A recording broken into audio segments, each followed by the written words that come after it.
Boa tarde. Hoje no nosso programa nós vamos falar sobre um incômodo que atinge cerca de 70% das mulheres na faixa etária entre 25 e até a menopausa, que é a displasia mamária.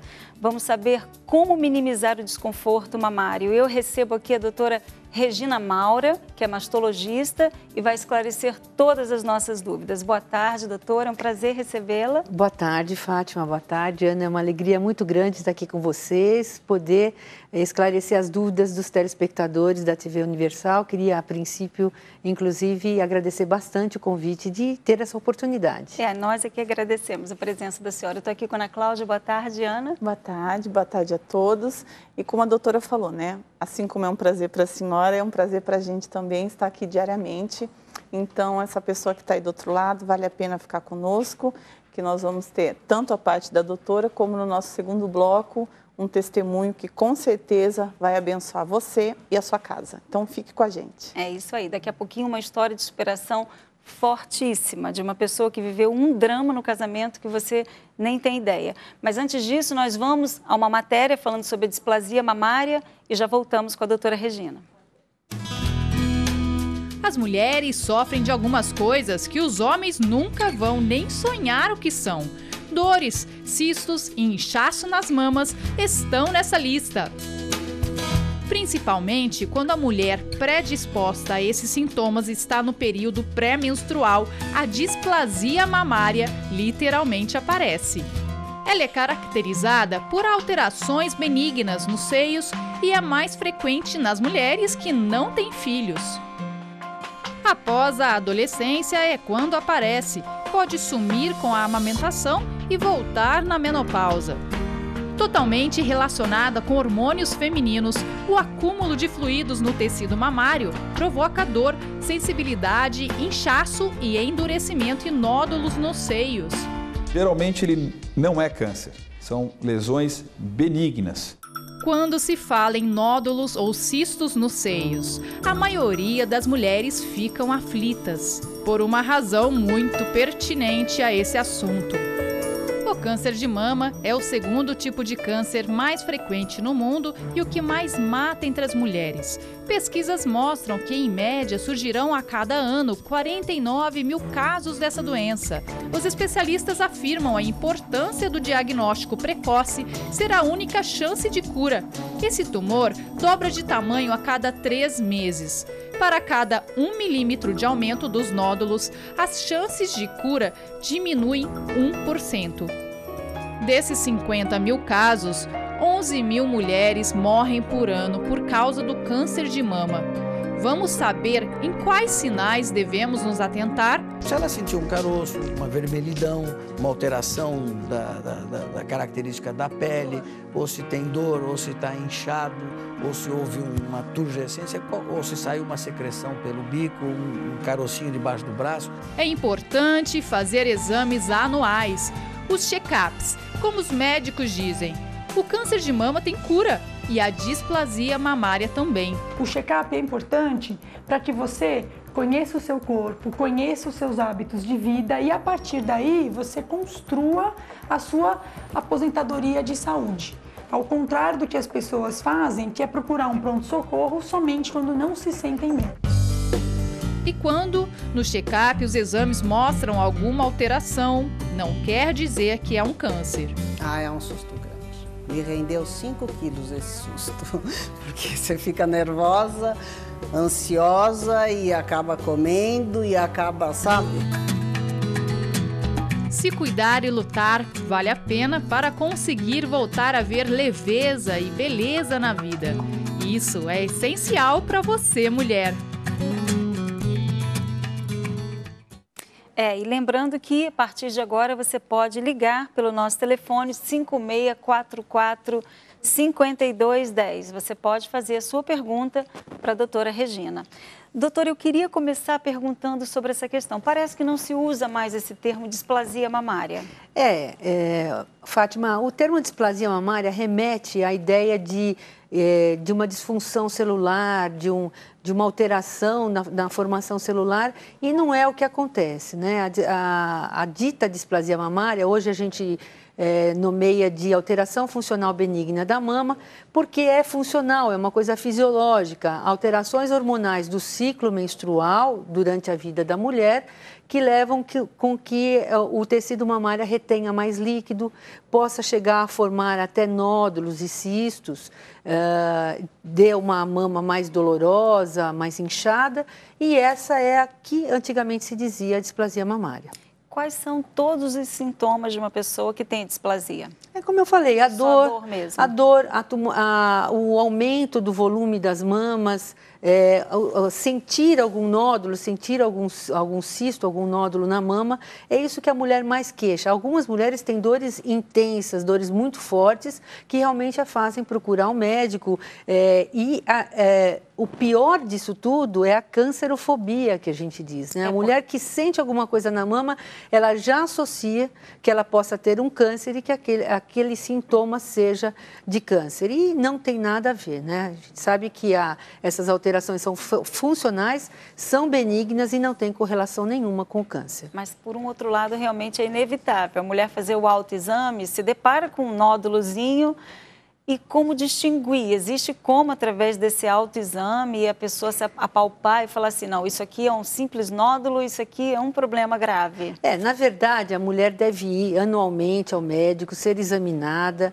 Nada substitui o exame clínico, os exames de imagem que a gente pode lançar a mão, dependendo da idade, a mamografia e a ultrassonografia mamária, e em casos selecionados até a ressonância nuclear magnética, para que a gente possa fazer um diagnóstico. A mulher jamais vai conseguir diferenciar se o nódulo é benigno, se ele é maligno, se é um cisto, se ele é sólido. Pelo tamanho? Nem pelo tamanho. Às vezes existem nódulos grandes que não são malignos e pequenos nódulos que possam significar malignidade, e às vezes nem o nódulo, apenas uma imagem radiológica, uma imagem na mamografia, pode indicar uma patologia maligna. Então, o autoexame é importante para que ela se conheça, para que ela se olhe no espelho, para que a mulher sinta, e se notar alguma diferença de um mês para outro, ela procure o médico mesmo fora daquele período em que ela costumava ir anualmente.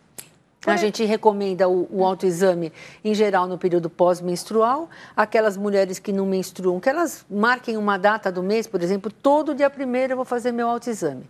E ela, todo dia 1º, vai em frente ao espelho, ela olha, observa se tem algum abaulamento, alguma retração, alguma vermelhidão, alguma diferença, alguma coisa, alguma coceirinha, alguma coisa que ela veja. Põe a mão na cintura, faz exercícios contraindo o músculo peitoral para ver se esses abaulamentos ou retrações aparecem. E também aí ela vai, levanta os braços e ela se palpa e ela faz movimentos horários, ela pode escolher horário ou anti-horário, e faz um movimento em torno de toda a mama, dedilhando e sentindo o tecido mamário. Logo na primeira vez ela pode achar que está sentindo algum nódulo, mas na verdade o importante é a diferença. De um mês para outro, se ela sente alguma coisa diferente. E é possível que isso se estenda até as axilas? Sim, o primeiro sítio de defesa de alguma patologia na mama é a região axilar. Então, quando você tem alguma patologia infecciosa, inflamatória, você vai ter um linfonodo na axila que ele vai também ficar dolorido, aumentado, inflamatório. Se for o câncer, ele pode ser o primeiro sítio onde o organismo segura a doença. Seria o primeiro sítio de uma metástase, por exemplo, de um câncer de mama. A senhora tocou no assunto de câncer. Não necessariamente uma displasia nunca se torna? Olha, a gente tem a alteração funcional benigna da mama. Ela não tem correlação com o câncer, nem de proteção e nem de ser uma lesão pré-maligna. Mesmo que a pessoa não trate nada, isso nunca vai... A pessoa trata o desconforto que ela sente. Ela trata o desconforto ou algum nódulo que esteja crescendo, que esteja incomodando. Mas não porque a doença vá dia se tornar um câncer. Uhum. Tá? Mas é importante saber que tem a displasia, essa alteração fibrocística na mama, e que ela pode ter o câncer, sim, como qualquer pessoa pode ter. Quem não tem alteração funcional benigna e quem tem pode ter da mesma forma. Então, sempre aquele exame anual super necessário. E a senhora comentou desse inchaço, dessa coisa que fica dolorida. É constante ou é só no período que a pessoa está menstruando? Existem mulheres em que essas alterações são tão intensas que ela tem o mês todo, mas o normal é que ela tenha esse dolorimento que ele vai progressivamente aumentando para muito perto do período menstrual, chega a mulher a quase não conseguir tocar nas mamas no período pré-menstrual e quando ela menstrua é aquele grande alívio, ela menstrua e tem aquela queda hormonal, que cai a progesterona, cai o estrógeno, ela elimina os líquidos que estão retidos de forma anômala no organismo e ela sente um grande alívio da dor, do desconforto. Algumas ainda continuam com desconforto. Mas o nódulo permanece ali palpável. Se ela tem um nódulo, se essa patologia se associa a um nódulo ou a um cisto, ele muito provavelmente permanece. Se é só uma nodulação que se forma pelo edema, pelo inchaço, do período pré-menstrual, ele deve sumir, porque não é um nódulo verdadeiro. Aí que entra o exame para você saber se é realmente um nódulo ou se é só um aglomerado de tecido mamário que está envolto por fibras, edemaciado e imitando como se fosse um nódulo. Chega ao ponto de ter alguma secreção? A mulher pode ter secreção também eliminando pelo bico dos seios, mas não necessariamente e não tem correlação com ser benigno ou não. Tem que ser pesquisado quando ela tem alguma secreção. Tem que pesquisar se ela tem aumento da prolactina, né, que pode causar isso, se ela tem alguma alteração local de dilatação de ductos que também possa estar produzindo esse líquido. E tudo vale a pena sempre, quando aparece qualquer dessas alterações, tumor, dor, aumento de volume, secreção, seja clarinha, seja esverdeada, ou seja vermelha como sangue, ou seja sangue, que ela procure um mastologista para diferenciar o que está acontecendo com ela. Por isso que é importante realmente o autoexame, para ela ir se avaliando diariamente, semanalmente, eu não sei. Mensalmente. Então, porque qualquer... Fugiu do normal, também, né? Mas fugiu do normal, apareceu uma secreção Exatamente. que nunca teve, uma ondulação que ela nunca tinha percebido. Ela deve buscar procurar, profissional. Doutora, pois não, Ana? Nós temos uma pergunta aqui pelo e-mail. A Georgia, ela fala assim, ó, sinto muito incômodo na mama direita. Já fiz vários ultrassons e o resultado é displasia. Me falaram que o meu tecido mamário é muito denso. Também faço autoexame das mamas e não percebo nada. Mas isso é normal? É o que nós acabamos de falar. A maioria das mulheres tem, 75%, já foi falado até no início do programa, cerca de 75% das mulheres têm essas alterações benignas na mama e ela faz parte deles. Então, não tem nódulo, foi examinada, não tem nenhum problema que possa remeter a uma patologia maligna, ela fique tranquila e vá tomando os paliativos para melhorar esse incômodo. Exatamente. Né? E continue se autoexaminando e continue anualmente indo ao médico para avaliar. E tem alguma causa? Não. Eu costumo dizer que é como uma pessoa ter joanete. Algumas têm, outras não têm. Não tem uma causa, né? A tendência é que esse parênquima, né? Que essa glândula mamária, ela retenha mais líquido do que as outras pessoas. Não tem a ver com genética? Não. Isso não é uma coisa hereditária, não é porque a sua mãe tem, a mãe teve. Não é porque a mãe tem que a filha vai ter também. Isso não tem nenhum estudo que prove isso. Existe alguma forma de prevenir? De prevenir, existem medidas higienodietéticas que a gente fala, que diminuem esse desconforto ou essas consequências dessas alterações fibrocísticas. Então, a mulher ingerir pouco sal para tudo na vida, né? O sal não é um bom suplemento para que a gente exagere na alimentação, causa hipertensão, enfim, outras patologias, mas evitar o uso de sal, ter uma alimentação saudável, equilibrada, se possível orientada por um nutricionista, né? Evitar aqueles alimentos e os líquidos marrons que contém muita xantina. Café, chá preto, chá mate, Coca-Cola, chocolate. É óbvio, né? Vai dizer, então não posso comer chocolate, que a médica falou que dá displasia. Não é isso. Mas as xantinas são substâncias que também promovem edema no organismo, né? Entre outras consequências. Que coisa interessante. De plantão.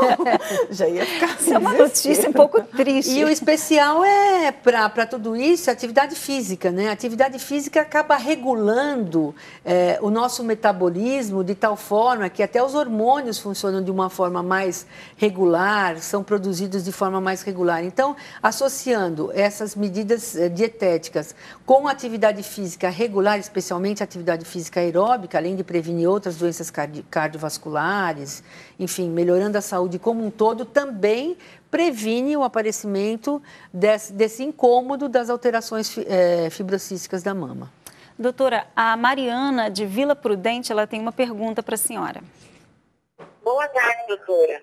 O desconforto mamário acontece somente no período menstrual ou durante o mês todo? Mariana, muito obrigada pela sua pergunta. Mas eu já tinha até dito, o desconforto ele ocorre especialmente no período pré-menstrual, ele é mais intenso no período pré-menstrual, mas ele pode também, em casos extremos, ocorrer durante o mês todo, né? Aninha, você tem outra pergunta, não é? Tenho. Tem gente que fala que a displasia é falta de vitamina E. Ou ela ocorre, ou se começa a ter. Tem alguma coisa a ver? A vitamina E causa isso, a falta dela? Não, a vitamina E está envolvida até no mecanismo de produção dos hormônios, né? Em todo o metabolismo também das gorduras, do colesterol, etc. Mas comprovadamente não existe uma correlação. Muitos médicos prescrevem a vitamina E como um suplemento, um suplemento dietético para melhora dos sintomas dessas alterações benignas, mas os mastologistas não prescrevem. Não é um medicamento que efetivamente tenha um bom efeito na melhoria do incômodo. Existem outras opções, mas não a vitamina E. E a displasia, ela pode ser considerada como um distúrbio hormonal? Não. O efeito hormonal, ele acaba intensificando os sintomas das alterações fibrocísticas da mama. O efeito hormonal, a mulher que tenha irregularidade menstrual ou que tenha um excesso de produção hormonal, ela pode ter um excesso também de retenção hídrica, de retenção na mama, inclusive. Que aí vai gerar... Tá? Mas não que a displasia cause irregularidade ou distúrbio hormonal. Na verdade, então, o nódulo que a gente sente que dói é porque está tendo uma retenção líquida. Exatamente, um aprisionamento do tecido mamário nas fibras e isso causa dor. Mas tem líquido? Líquido. Então, edema. É comum a pessoa fazer, tipo, o procedimento de punção para tirar esse líquido e existe gente que chega a esse extremo? Não, a punção a gente faz quando existe um cisto, quando esse líquido ele não está espalhado pela glândula mamária, mas ele formou um cisto que é uma formação, uma bolsinha que tem líquido dentro. Quando é que a gente punciona? Quando o tamanho dele, o crescimento dele causa incômodo, dor, atrapalha até para a mulher mexer o braço, bate, aquilo dói. Então, nós puncionamos e esvaziamos esse cisto. E não quer dizer que não vão aparecer outros ou que esse não vá novamente se encher de líquido. Mas é uma terapia aliviadora, paliativa, né? Ela não é curativa, na verdade. Mas cura mesmo?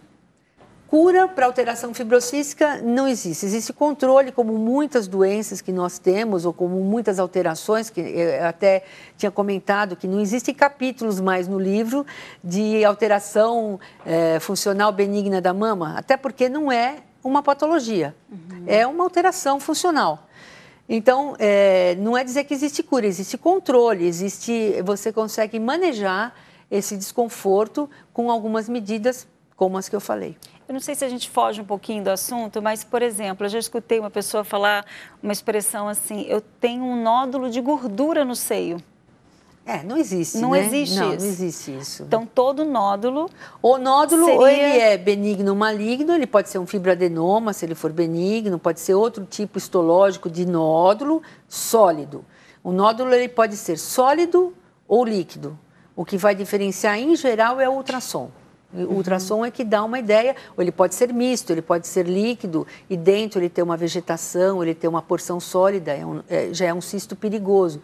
Os cistos, em geral, eles são mais tranquilos, a gente não se assusta tanto quando encontra cistos mamários. E cisto também é uma coisa que, apalpando, a gente encontra como se fosse um nódulo, a mesma sensação. A mesma sensação. Então, você não consegue dizer, palpando, se é sólido ou se é líquido. Entendi. Nem o médico consegue. Tem que ser... E muitas vezes nem a mamografia consegue. Quem vai dizer se o nódulo é cístico ou sólido é o ultrassom. Entendi. Nós temos a Julie, acho que é Julie, de Pirituba, com uma outra pergunta. Boa tarde, doutora. Durante a amamentação, a displasia também ocorre? Durante a gestação. A gestação. É claro, a mesma alteração fibrosa que a mulher tem na mama dela fora da gestação, ela continua tendo. E a gestação é um período que a mulher é inundada por progesterona. Durante toda a gestação só são crescentes as taxas de progesterona. E a progesterona é o hormônio que retém líquido com mais força.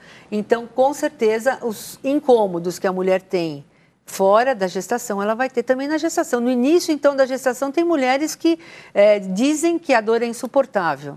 É mesmo? E não é uma patologia, né? É simplesmente a retenção hídrica do início da gestação. E a pessoa que tem essa predisposição, ela pode tomar anticoncepcional normalmente?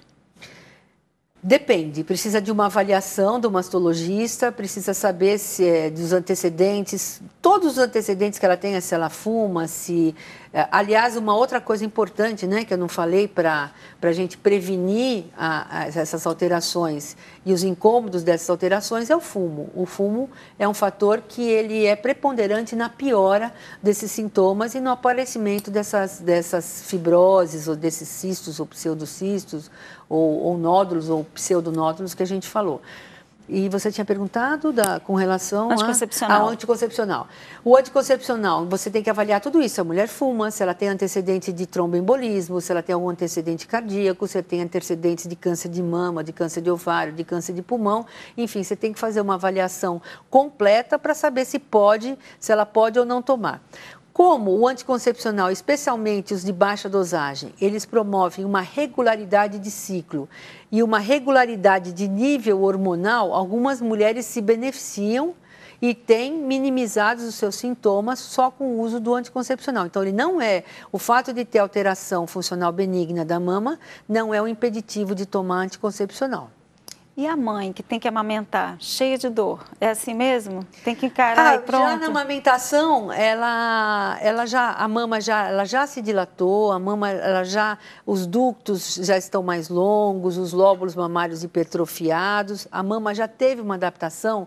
A dor que a mãe sente na amamentação, em geral, ela está relacionada com fissura mamária, fissura no bico do seio, não tanto a displasia.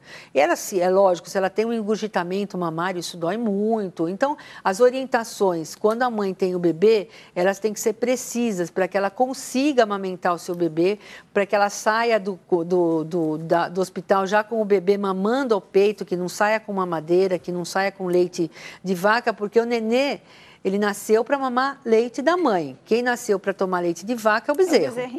Isso aí. Doutora, tem alguma pergunta que seja bem frequente no consultório que a gente talvez não tenha feito?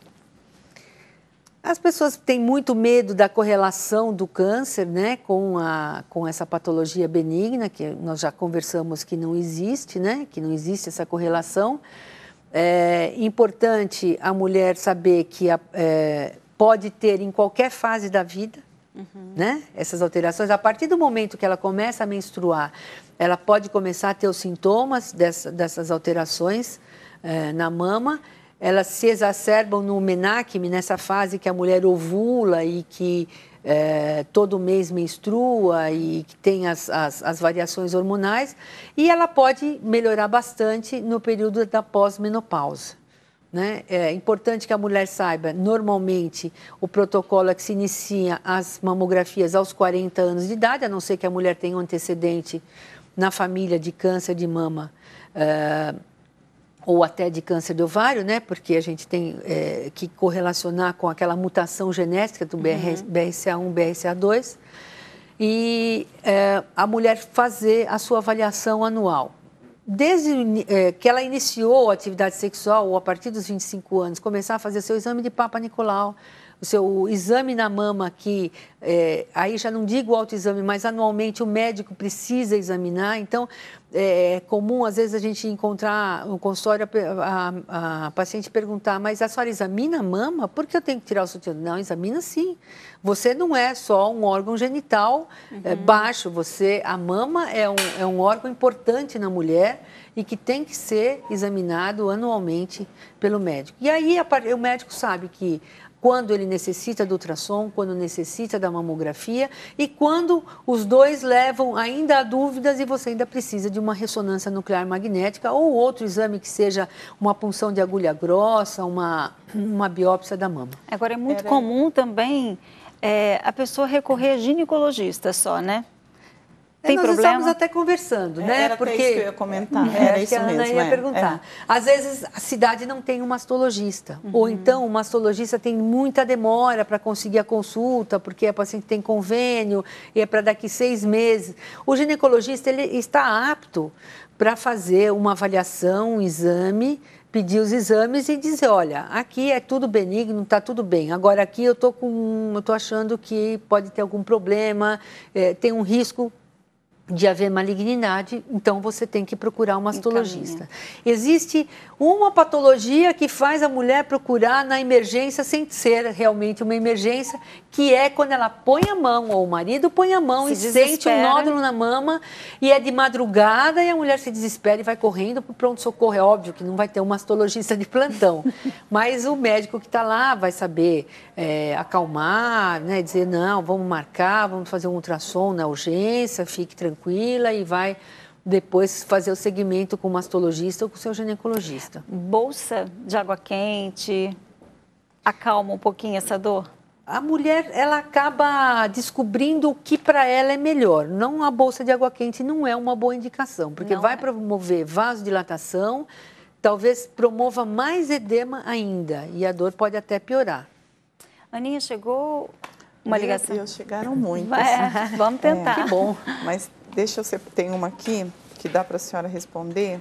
É da Clotilde de Fernandópolis. Tenho 66 anos e há 6 anos a minha mama inchou. Ela queria mais informação sobre isso.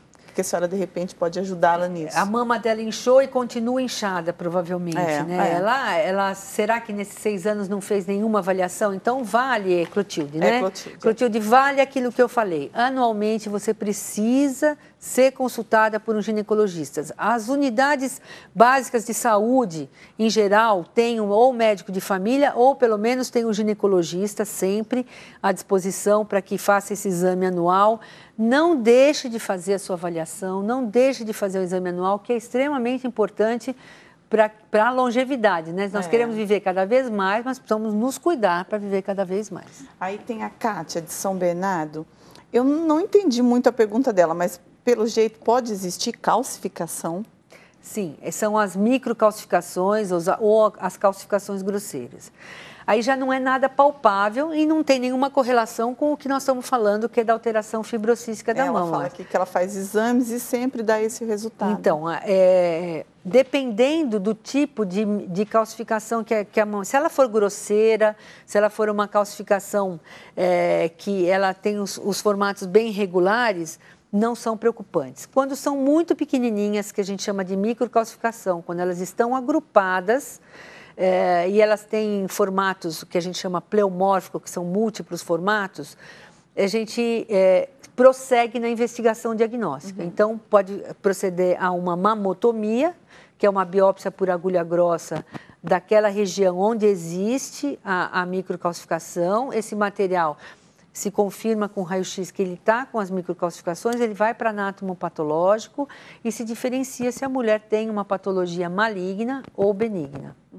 Tá? A microcalcificação é sempre um alerta em qualquer mamografia que se faça. Doutora, muito obrigada pela presença da senhora. Eu tenho certeza que foi bastante esclarecedor. Espero numa outra oportunidade também recebê-la.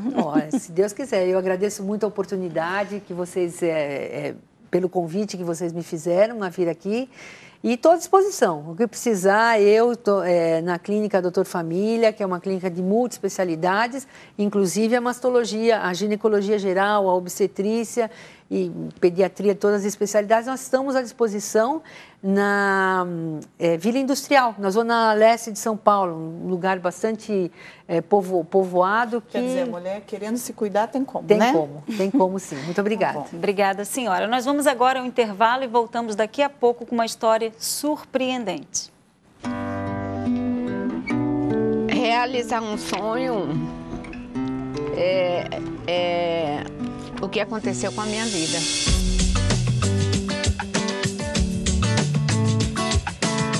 Eu sou baiana, nasci em Vitória da Conquista, mas com 15 anos fui para Salvador e eu tenho 22 anos aqui em São Paulo. Eu não troco essa loucura de São Paulo por nada. Bom dia para todo mundo.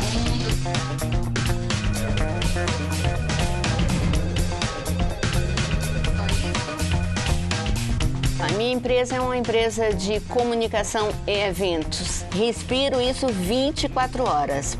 Para Marta, não tem sábado, não tem domingo, não tem feriado, não tem férias. Então, assim, eu amo o que eu faço. Em tudo eu vejo uma coisa bem bacana. Eu sou uma pessoa muito positiva. Eu não consigo ver coisa ruim em nada. Até as coisas ruins eu consigo ver que pode dar um jeito e pode se tornar uma coisa boa. O que eu estou falando é meu retrato, é a minha vida, é a minha fotografia. Eu sou assim. Eu sou mãezona. Eu sou mãe por opção. Ser avó, para mim, é uma coisa bela. É uma descoberta nova. Eu me transporto com eles. Eu quero todos os meus filhos, meus netos, minha família, todo mundo embaixo das minhas asas. A família, para mim, é o equilíbrio, é o chegar em casa, é o final de semana, é o meu eixo. Para mim, felicidade está muito ligado à paz. E não é aquela paz por fora, é a paz por dentro. É você ter a serenidade de saber ultrapassar as tempestades, quebrar os muros e as barreiras que aparecem na sua vida e nada disso atrapalhar a sua paz. Isso para mim é felicidade. Depois que eu resolvi trazer minha empresa para junto de casa, é bom demais porque eu tenho tempo livre para curtir, para poder andar, para poder fazer o que eu gosto. Quando eu olho essa natureza maravilhosa, esse sol, esse espaço, eu acredito mais e mais ainda em um ditado que eu falo sempre: tudo vai dar certo.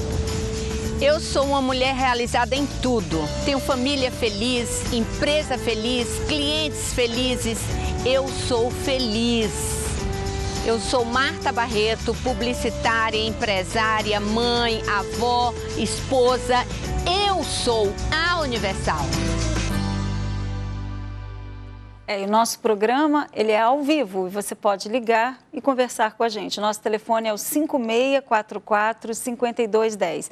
Eu estou aqui com a Silvia. Boa tarde, Silvia. Boa tarde. Prazer recebê-la. Prazer mesmo. Você tem uma história, viu, que faz tempo que eu não escuto uma história dessa. E eu tenho certeza que vai abençoar muita gente. Conta pra gente como é que tudo começou.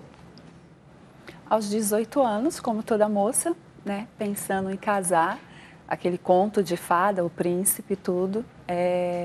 Namorei durante um ano, noivei durante um ano, me casei, vivi 4 anos. Namorou? Namorei um ano e noivei um ano. Aí me casei, né, o casamento dos sonhos. Quando a gente casa, não pensa em se separar, não pensa em nada de ruim, nada de errado. Me casei, então, estava ótimo, excelente. Passei 4 anos casada, nesses 4 anos... Vocês se entendiam bem? Muito bem, não tinha problema nenhum. Era o par, né? Era certinho. E tive um filho, né, durante esses 4 anos, nos últimos 2 anos. E depois de 4 anos eu tive uma decepção muito grande, né? Acabou com a minha vida, porque eu... Nessa época você tinha que idade? 22 anos. Uma menina? 22 anos, não, 18, 19, 20, 24 anos. Então, eu descobri através de amigos, porque meu marido saía bastante, a gente não tinha crise de ciúmes, não tinha nada, não tinha problema nenhum, a gente se dava muito bem. E ele era muito espontâneo, me deixava muito à vontade, então não tinha nenhum problema. E através de amigos, né, perguntando aonde que ele foi, deixou de ir, e sempre foi trabalhar, foi fazer extra, saiu, e eu nunca me incomodei com isso, né? E aí eu descobri que eu estava sendo traída. E eu não quis levar isso muito a sério, primeiro porque eu nunca nem me preparei para isso, né? E aí com uma amiga, ela me acompanhou, ela começou a me ajudar, começou a me aconselhar e nós fomos atrás, né? E um determinado Nessa tempo... altura que você descobriu, você chegou a fazer algum comentário com ele, não? Vocês chegaram a brigar? Não, eu cheguei a comentar, né? Fazer alguns comentários. Ele mas negou? Ele negou tudo, falava que é loucura, onde já se viu, 4 anos de casado, super bem casado, não tem nenhum problema, né? E assim, foi muito difícil, porque eu tentava pegar alguma coisa por telefone, por internet, por tudo, mas não tinha do que desconfiar em nada. E através dessa amiga, aí foi onde ela foi junto comigo, e infelizmente eu fui traída por um outro homem. Meu Deus, né? Foi... Se já é assim... muito humilhante para a mulher, ser traída por uma outra mulher. Eu imagino sua autoestima, Silvia. Não tinha. Não estava nem baixa, não existia mesmo. Perdi tudo. Tiraram o chão de mim, essa foi a verdade. Tiraram e na toda a verdade base você nem nunca desconfiou por conta disso mesmo, porque você vai olhar no telefone, você procura o quê? O telefone de uma mulher, né? E se você visse uma ligação de um homem... sem suspeita, né? Não tinha o que suspeitar, não tinha o que dizer, né? Às vezes ele saía com os amigos, vou na casa de um amigo e ele mexia com informática, vou fazer programação, tinha mil e uma coisa, não tinha do que falar. E o que isso refletiu em você? Eu tenho certeza que além de toda tristeza, enfim, uma decepção, mas como mulher...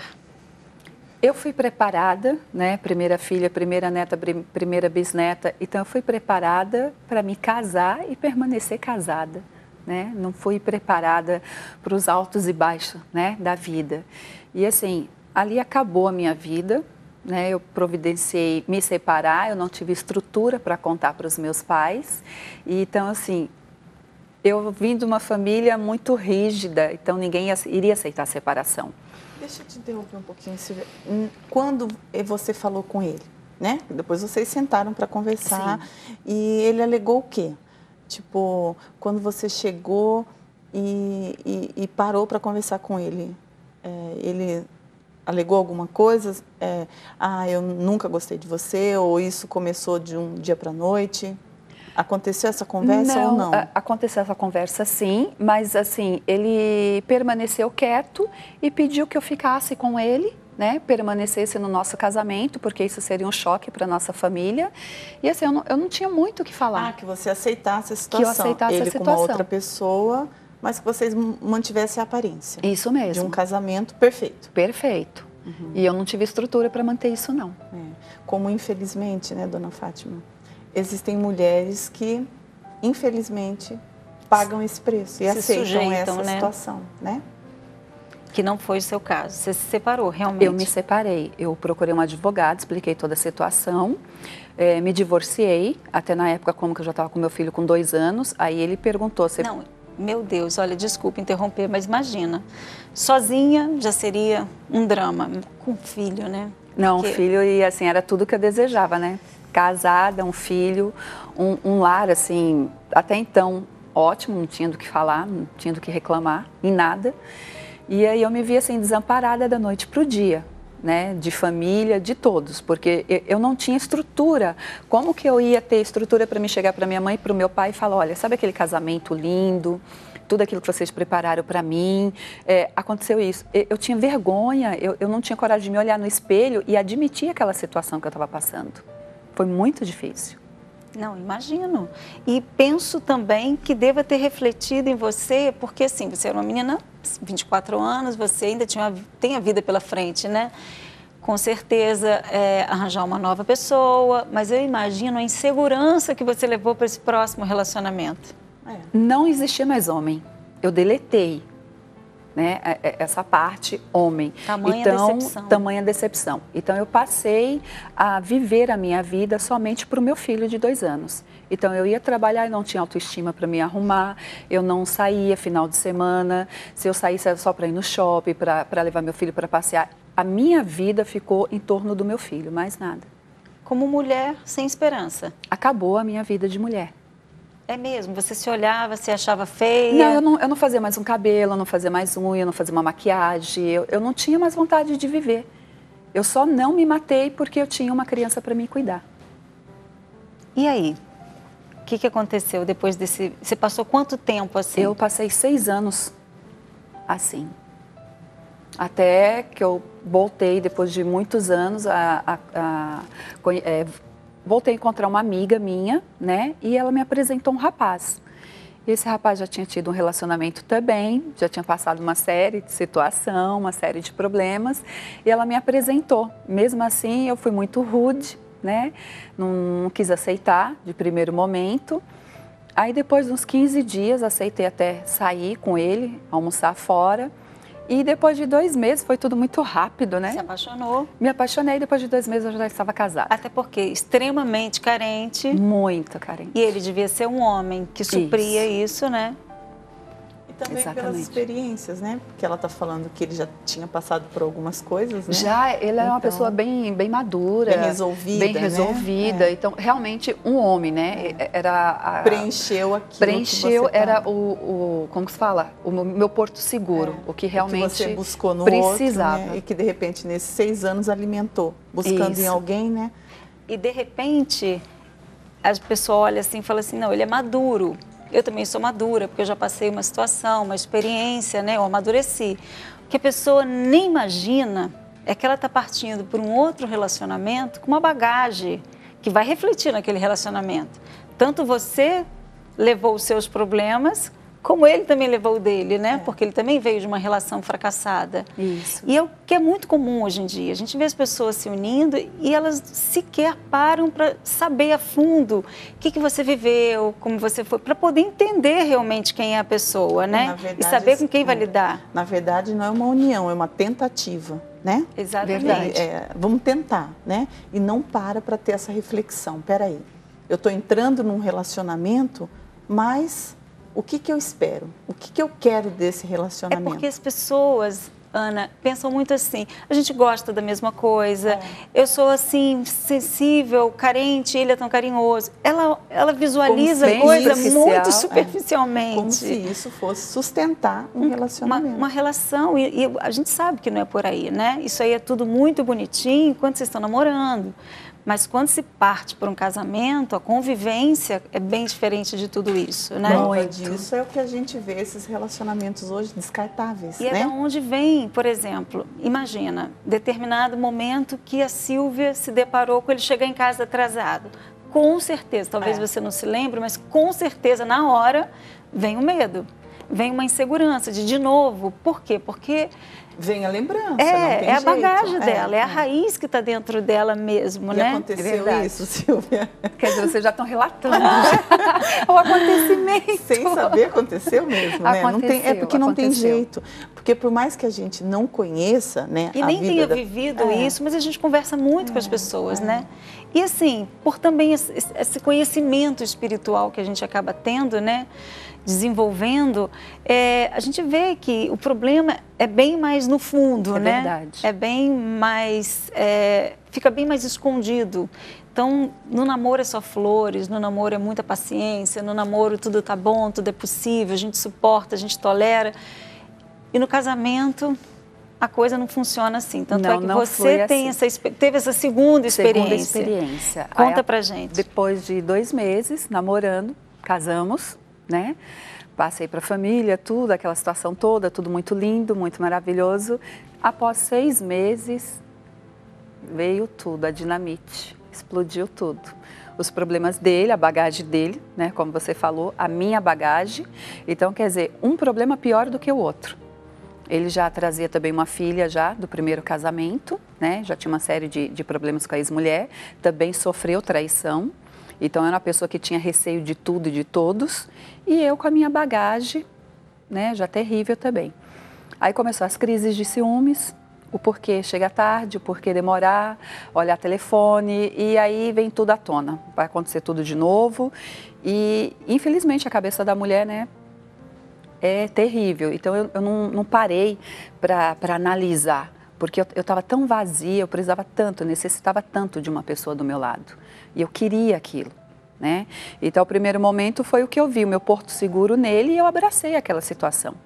E não pensei o que seriam os prós e o contra, né, naquela situação. Então, aí a gente sofreu durante 1 ano, com muitas brigas. A gente só não chegou a agredir fisicamente, mas verbalmente era muito, muito. Eu tomava toda noite de 7 a 8 litros de vinho por noite, porque para tentar afogar toda aquela situação e durante o dia passar para as pessoas que eu estava bem, né? Porque eu não queria mais uma vez denegrir a imagem da minha família, mais uma vez denegrir a imagem de um casamento, porque já tinha sido o primeiro, né? E a família até o momento já estava sabendo, já tinha tido estrutura, já tinha passado para toda a família o que aconteceu, então foi um baque para todo mundo. E eu pensava, eu não posso agora. Não posso continuar, não posso aceitar essa situação de novo. E assim, busquei em vários lugares, em tudo que vocês possam imaginar. Em psicólogo, em tudo. Todos os tipos de religião, todos os tipos de pessoa, amigos, amigas, tudo. Nada tinha solução. Chegou um dia que eu me senti tão mal, porque com toda essa situação no casamento, a gente começou a ter problema financeiro. Eu comecei a ter problema na saúde. Né? O meu filho já não ficou bem, porque a criança ela sente toda aquela situação. A gente fecha as portas e passa a discutir com o marido e acha que a criança não está vendo nada. Muito pelo contrário, quem mais está absorvendo toda aquela situação é a criança. Então eu comecei a ter problemas com meu filho pequeno, tudo. Meu filho na época já com 6, 7 anos. Você inclusive teve um problema de saúde grave. Eu tive um problema de saúde, assim, mas bem depois já de toda a situação já resolvida, né? Aí eu vim ter um problema de saúde muito grave. Então, assim, e eu tentei 22 vezes me separar. Então, assim, foi muito difícil. E tentei também o suicídio, tentei matar o meu marido com uma 765, né? Aí, graças a Deus, não consegui. Enfim, a gente passou por toda essa situação, conseguimos sair dessa situação e... Recentemente, aí, já uns 4 anos atrás, depois de tudo resolvido, de tudo acertado, o casamento já restaurado, já bem, eu vim ter um problema de saúde muito grave, né? Eu vim ter um problema de tumor no osso do crânio, uma displasia óssea, que é um tumor raro. Esse tumor, ele petrifica o osso do crânio. Então, eu tive na lateral, né? Você tem até a cicatriz, eu tenho a cicatriz. E assim, eu passei pela primeira cirurgia, foram 9 horas de cirurgia, foi retirado 50% do tumor, o tumor era quase 5 centímetros. E buscando muito, né, buscando muito em Deus, e graças a Deus com a base da família, com toda a estrutura, passei essa primeira fase. E eu tive a segunda cirurgia. Na segunda cirurgia eu fiz exames antes, não tinha mais o tumor. Né? O tumor, graças a Deus, já tinha ido embora, já tinha sumido, já com muita buscando muito em Deus. A gente não tinha mais o tumor, mesmo assim os médicos preferiram fazer a cirurgia novamente. Aí fizeram abrir o crânio, viram que não tinha mais nada, aí fizeram a estrutura do meu rosto, montaram a estrutura, fizeram uma plástica, né? E tentaram, mais uma vez, mexer no canal do olho, né? Porque o olho ainda estava um pouco inchado. Nisso eu cheguei a perder a minha visão. Então, na UTI avisaram para mim na segunda cirurgia, olha, realmente você não tinha tumor, não tinha mais nada, não sei o que aconteceu, entendeu? Ainda perguntaram para mim se eu tinha alguma religião, se eu tinha alguma crença, falei que sim. Porque, na verdade, você só tinha retirado a metade do tumor. Só a metade a outra do tumor. metade ficou lá. Ficou. E por isso você atribui isso a Deus, essa cura a Deus, né? Sim. Aí, tanto que eles perguntaram na hora na UTI, né? O médico me acompanhou de ponta a ponta e falou para mim, tem alguma crença? Tem algum Deus? Eu falei, eu tenho. Ele falou, então tá explicado, porque nós sabemos o que nós deixamos aí. E a gente tinha certeza, mesmo que o exame não deu o que tinha. Achamos que era um problema no exame, né? E infelizmente não tinha mais nada. Quer dizer, para mim, felizmente. Graças a Deus. E aí eu cheguei a perder a minha visão. Eu fiquei com a minha visão do lado direito estática, ela só abria e fechava. Ela não mexia, ela não lacrimejava, não fazia nada. Então, com o tempo, eu iria ter que tirar. Após 6 meses buscando, né, crendo ali fielmente, eu tive a resposta, né? Tá aqui meu olhinho, lacrimeja. Enxergando entendeu? perfeitamente. Perfeito, graças a Deus. Foi um momento muito difícil e graças a Deus, com a base, né, que eu aprendi a ter no meu casamento, com a estrutura que nós tivemos, eu e meu marido passamos então, mas a gente bem. deu um pulo nessa história. Como é que foi que você chegou na igreja? Nessa noite que eu tentei matar ele, né, com uma 765, ele esmurrou a porta do quarto, conseguiu abrir e tinha uma programação na madrugada de um casal, né, falando exatamente aquilo que nós estávamos vivenciando. E eu só esperei amanhecer o dia e vim imediatamente, porque eu queria como nunca, eu já tinha batido em várias portas, já tinha procurado várias soluções e eu não tinha achado nada. E ali eu vim e comecei a buscar, comecei a aprender, né, que o problema não era 100% dele, que eu também tinha minha parcela, né, no problema.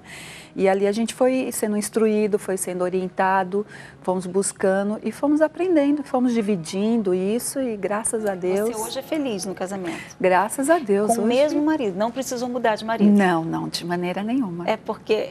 Esse é o pensamento de muita gente, né? Chega num limite que a pessoa pensa, não tem jeito, eu preciso buscar uma outra pessoa, né? Não, não. Aí tem o meu segundo filho, que agora está com 16 anos, né? Então, graças a Deus, temos uma família estruturada. Tenho o mais velho com 23 anos e o caçula com 16 anos, que é desse casamento. E é muito importante, por exemplo, você que é casada e que pensa que, diante da situação que você tem vivido aí com teu marido, as diferenças, brigas, você pensa assim, não tem jeito. Tem sim, teve para a Sílvia. Por pior que seja o teu problema, por pior que sejam as diferenças entre vocês, existe sim como você ser feliz ao lado do seu esposo. Basta você fazer o que ela fez, ela buscou a Deus. E você que é solteira, por um outro lado também, né, Ana, é importante a gente lembrar que tem meninas nos assistindo. Quando você for buscar um namorado, procura falar de você, fala quem você é, o que você viveu, quando você tiver certeza que é aquela pessoa, não, eu gosto dele, é com ele que eu quero viver a minha vida, então tá bom. Então, expõe, fala para ele um pouquinho do seu passado, deixa ele te conhecer muito além da cor que você gosta, da comida que você gosta, do restaurante que você quer ir, muito além disso. Dele conhecer a sua história, o teu passado, aquilo que faz você ser o que você é hoje. E procure saber dele também, porque mais cedo ou mais tarde isso vai vir à tona, né, Ana? É, porque a gente vê que a Sílvia, nos primeiros 2 meses que ela relatou, ele era meu porto seguro, porque foi isso, né? Parecia as mesmas coisas, a gente gosta das mesmas coisas, então parece mesmo. Eu achei a minha metade.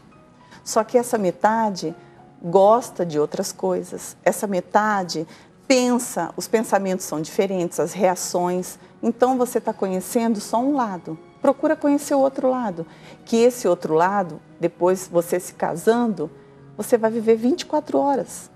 Exatamente. Então, se não souber lidar com essa situação, é onde chega, eu não quero mais ficar com ele. É porque no namoro as pessoas tendem muito a mostrar só o lado bom, só o quanto ela é legal, mas ocultam aquilo que faz parte da vida dela. É o jeito dela. De repente são sequelas deixadas por problemas que enfrentaram na infância, a discussão dos pais que trouxe uma certa insegurança, e a separação. Foi um abuso sexual que às vezes a pessoa viveu na infância, menina, e que se cala com vergonha, achando que ficou para trás. Mas não, é presente mesmo, vai refletir. Tona, né, num certo momento. Não tem como não refletir, né? Verdade. E o namoro é para você se conhecer, né? Não adianta você buscar na pessoa uma coisa que é você que tem que ter. Quer dizer, a Sílvia primeiro precisava ela mesma mudar, né? Ela precisava ser forte, ela precisava se reconhecer, para depois ela saber o que ela queria buscar numa outra pessoa. Então não adianta de repente essa menina, mas eu quero sair de casa porque os meus pais brigam, porque eu estou com 1000 problemas e eu vou para um outro relacionamento, mas ela não resolveu. Verdade. Então ela está levando um outro problema para alguém que já tem problema. E então, uma coisa que a gente não tem jeito. Uma coisa também que a gente sempre escuta é que muitas pessoas buscam no casamento que o marido a faça feliz. Geralmente a pessoa nunca pensa, o que eu posso fazer para deixar o meu marido feliz, fazer do meu marido um homem feliz. Então, você que está nos assistindo, comece a agir dessa forma. Ao invés de ficar pensando em você, poxa, por que ele não faz isso por mim? Faz você. Vai lá, planta. Porque tudo que a gente planta, a gente colhe mais cedo ou mais tarde. Então, para de olhar para as dificuldades e começa a fazer aquilo que você gostaria que teu marido fizesse por você. E você vai se surpreender com o resultado, tá bom? Nós chegamos ao final do nosso programa, eu te agradeço. Obrigada. Silvia, obrigada por ter vindo e até amanhã. Deus abençoe. You are beautiful. You are smart. You are funny. You are kind. You are unique. You are worthy of love and affection. You are never too much, and you are always enough. You are precious. You are a diamond, a rose, a pearl, the most stunning of all God's creation. You are worth more than you could ever imagine. Worth more than the numbers on the scale, or the hair product you use, or the shoes you wear. More than how many girls wish they were you, or how many guys wish they had you. More than the price tags on your clothes, or the percentage at the top of your math test, or even the number of followers you have on Twitter. Your worth surpasses all earthly things, because in the eyes of the Lord God, you are loved, and you are worth dying for. Regardless of who you think you are. Whether you model in a magazine, or you model pottery with grandma. Whether you're on the hot list or the not list. Whether you're head cheerleader or a high school dropout. Whether you're Miss Popular or you've never had anyone you could call a friend. Whether you love yourself and love your life, or you can't stand to look in the mirror and you feel as if everything in your life is falling apart. Whether you're such a winner or you feel like the world's biggest failure, regardless of who you think you are, the reality is that you deserve someone who would give up their life for you, because you are powerful and strong and capable. Read about the women in the Bible: Esther, Ruth, Martha, Mary. These women changed the world forever. And inside of you, each and every one of you is a woman with that same power and that same strength and that same world-changing capability. And your responsibility is to find that woman and to set that woman free. This is who you are. And any voices in your mind that try and tell you differently are from the enemy. And the next time you hear them, this is what you say. You say, "Nuh-uh, not me, Satan. I am a daughter of the living God, cherished, loved, and adored above all things by the Creator of all things, for the glory of Him who is greater than all things. I am awesome." And please, don't you forget it.